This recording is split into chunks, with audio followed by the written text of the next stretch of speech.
Why don't you just disappear? My stepdaughter snapped during a fight. Her mother joined in. We'd be better off without you. I didn't say a word, just packed my bags. This morning, my phone blew up with 13 missed calls. Something felt off the moment I walked into our living room this Sunday morning. The house was unusually quiet, but that wasn't it. My eyes swept across the room, trying to place what was wrong. Then it hit me. All our family photos looked different. I stepped closer to the large frame above the fireplace, the one from our trip to Yellowstone last summer.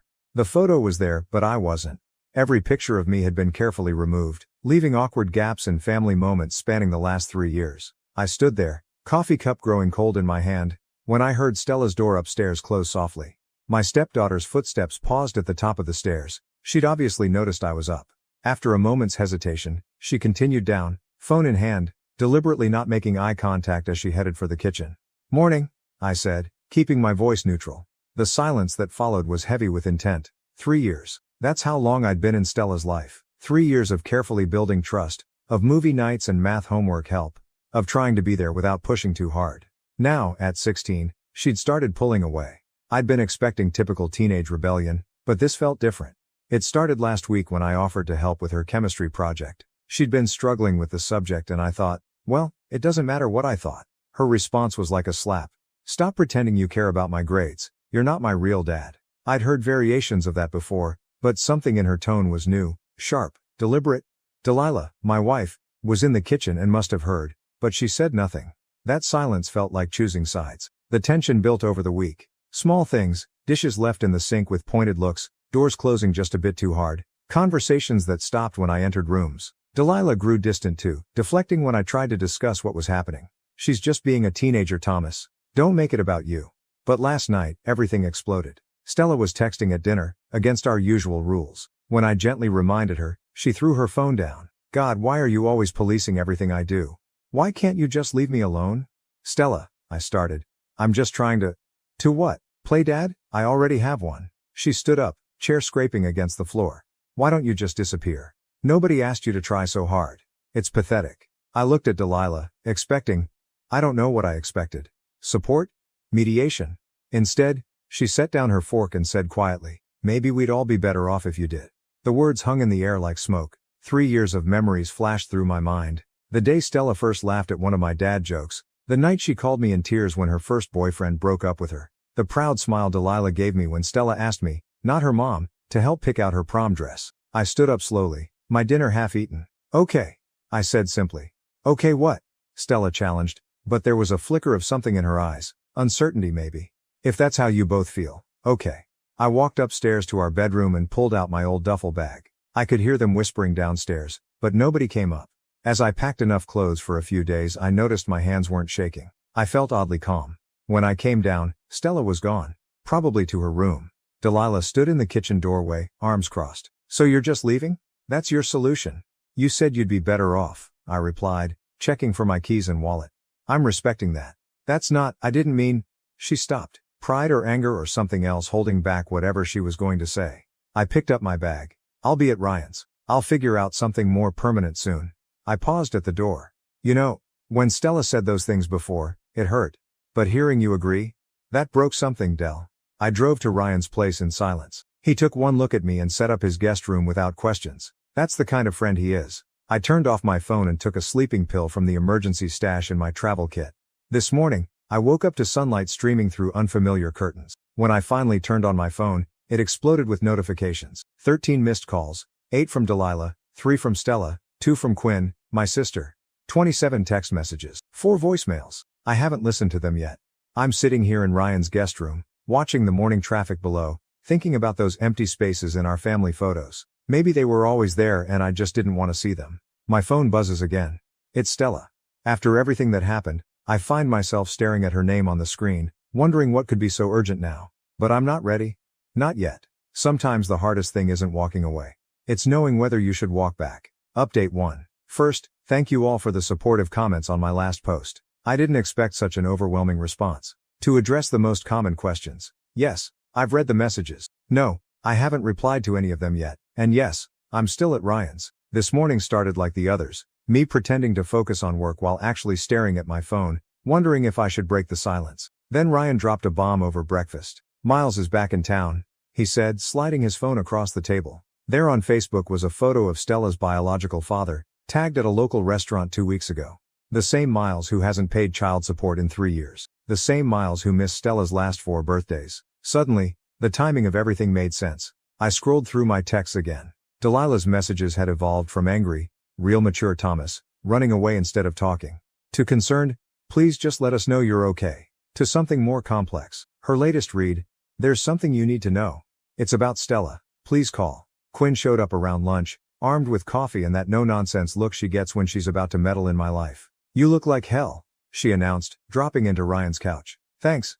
Always good to see you too, sis. She didn't smile. I ran into Stella at the mall yesterday. That got my attention. How is she? Meeting Miles for coffee. She didn't see me. Quinn watched my reaction carefully. She looked hopeful. You know that look she gets? Like when she's trying not to get too excited about something? I knew exactly what she meant. It's the same look Stella had when she got accepted to that summer program last year. Like she was afraid to believe something good was really happening. Did you know he's been messaging her for months? Quinn continued, promising to make things right this time. My stomach twisted. I checked Stella's Instagram, something I rarely do. Her latest post was a photo of her and Miles, captioned Real Family Time. The comments were filled with heart emojis from her friends, none of whom knew the history there. Ryan, who'd been quietly listening, spoke up. Remember what happened last time he showed up? When Stella was 13? I remembered. Miles had swept in with grand promises, lasted 2 weeks, then disappeared again. Stella didn't get out of bed for days after. Delilah and I spent months rebuilding her trust, convincing her she was enough, that she deserved better. As if on cue, my phone lit up with a text from Delilah. He's asking her to move in with him. She's actually considering it. Please, Thomas. I know you're angry with me, but she needs you. I started typing several responses, deleted them all. What could I say? Sorry you told me to disappear, but now you need me to reappear? The whole situation felt like a cruel joke. Then came another notification. Stella's new Instagram story. A picture of college brochures spread across her bed, with the caption, "Big changes coming. Sometimes you have to choose your real path." Those were Miles's exact words from 3 years ago, right before he moved across the country for his real path, and stopped answering Stella's calls. Quinn must have seen something in my face. What are you thinking? I'm thinking about the day I married Delilah, I said slowly. Remember what Stella said in her speech, how sometimes family finds you when you're not looking for it. And now she's posting about her real family and her real path while Miles plays Father of the Year. He's got her convinced. I stopped as my phone started ringing. Unknown number. Thomas. This is Miss Anderson from Riverside High. I'm Stella's guidance counselor. I know this is unusual, but I need to speak with you about some concerning changes in Stella's academic plans and recent behavior. Would you be able to come in tomorrow morning? I agreed to the meeting, my mind racing. Stella had been maintaining straight A's since freshman year, determined to get into a good college. What could have changed? After I hung up, Quinn and Ryan were both watching me expectantly. So? Quinn prompted. So I think it's time to stop being silent. I picked up my phone and finally opened the voicemail from Stella. Her voice was small, unlike her usual confidence. I know you probably hate me now. And I get it, I need to tell you something. About why I said those things. About Miles. Please call me back. There was something in her voice that reminded me of the 13-year-old girl who used to check the mailbox every day, hoping for a letter that never came. I'm meeting with the guidance counselor tomorrow at 9. After that, I think it's time for some honest conversations. Because the thing about disappearing is, sometimes it lets you see things more clearly from a distance. The school's number is still on my screen. Next to it is a text notification from Miles to our family group chat, which I'm still part of. Great news, big announcement at dinner tomorrow night. I have a feeling I know exactly what that announcement will be. And I'm not going to let history repeat itself. Update 2. I've spent the last hour trying to figure out how to write this update. The meeting with Miss Anderson revealed things I never expected, and the events that followed. Well, let me start from the beginning. I arrived at Riverside High early, watching students rush to first period.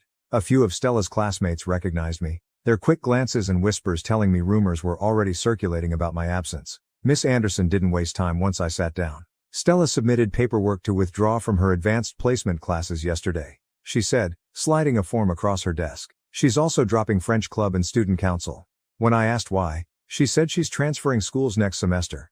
My chest tightened. These were the programs Stella had fought to get into, the extracurriculars she'd been banking on for college applications. There's more, Miss Anderson continued. Last week, she asked me to send her transcripts to 3 different schools, all in California. She paused, watching me carefully. The same city where Miles recently bought property. That's when the pieces started falling into place. I pulled out my phone, showing her Miles's big announcement text. Let me guess, he's opening a new business out there. She nodded.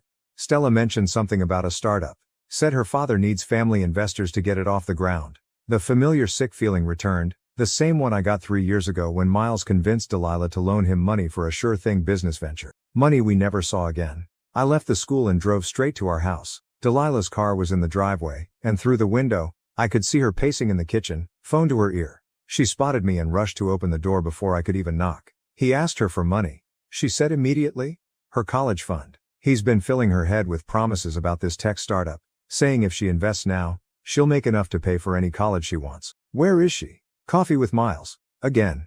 Delilah's voice cracked. I tried telling her it's a scam, but she accused me of being jealous that he's finally stepping up. She said at least he believes in her dreams. I sat down at our kitchen counter, the same spot where everything fell apart a week ago.